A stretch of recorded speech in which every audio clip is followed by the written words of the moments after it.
اعوذ باللہ من الشیطان الرجیم، بسم اللہ الرحمن الرحیم۔ اربعین حدیث کے کورس کی آج ہماری 16ویں حدیث مبارکہ ریکارڈ کر رہے ہیں۔ آج کی حدیث مبارکہ ضرور سنیے گا، آخر تک سنیے گا، آپ کو اس میں وہ انفارمیشن ملے گی کہ جو آپ کو عام روزمرہ زندگی میں کام آنے والی ہے۔ حدیث مبارکہ کی جانب آتے ہیں۔ عن ابی ہریرہ رضی اللہ تعالیٰ عنہ ان رجلا قال للنبی صلی اللہ تعالیٰ علیہ وآلہ وسلم اوصینی۔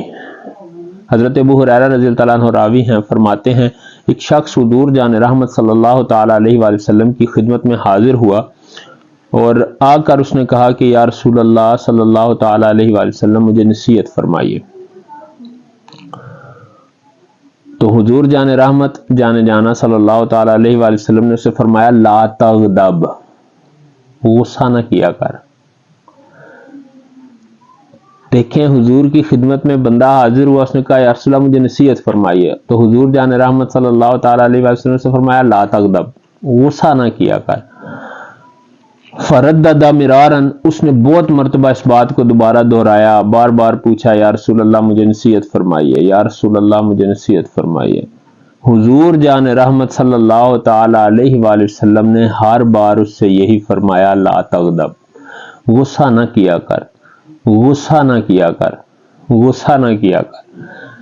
تو بڑی کام آنے والی حدیث مبارکہ ہے۔ ہماری روزمرہ زندگی میں بہت سے مسائل کی جو بیسک ہے وہ غصہ ہے، اور یہ جو ٹینشن اور انسان ہر وقت غصے میں رہتا ہے، اس انسان کو سوچنا چاہیے کہ حضور جان رحمت ہمارے پیارے آقا ہمارے نبی حضرت محمد مصطفیٰ صلی اللہ تعالیٰ علیہ وآلہ وسلم نے غصہ کرنے سے منع فرمایا، اور ہمارا حال یہ ہے کہ ہم بچوں پر بھی غصہ کرتے ہیں، ایک مرتبہ آواز دیتے ہیں دوسری مرتبہ غصے میں آ جاتے ہیں۔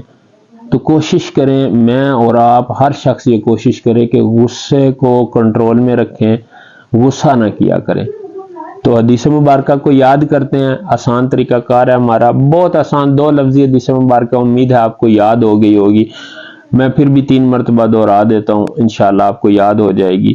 تو جب بھی خود کو غصہ آئے نا تو حضور کا یہ فرمان خود کو سنایا کریں، آپ خود کو سنائیں گے انشاءاللہ اس سے بڑا فرق پڑے گا۔ تو حضور صلی اللہ تعالیٰ علیہ وآلہ وسلم نے فرمایا لا تغضب، لا تغضب، لا تغضب، غصہ نہ کیا کر، غصہ نہ ہوا کرو، غصہ نہ ہوا کرو، غصے نہ ہوا کرو۔ اللہ تعالیٰ مجھے بھی آپ کو بھی اس پر عمل کی توفیق عطا فرمائے، اپنے دلوں کا قبلہ حضور جان رحمت جانے جانا صلی اللہ تعالیٰ علیہ وآلہ وسلم کی ذات اقدس کو، حضور کے روضہ انور کو بنا لیں۔ صلو علی الحبیب صلی اللہ تعالیٰ علی محمد۔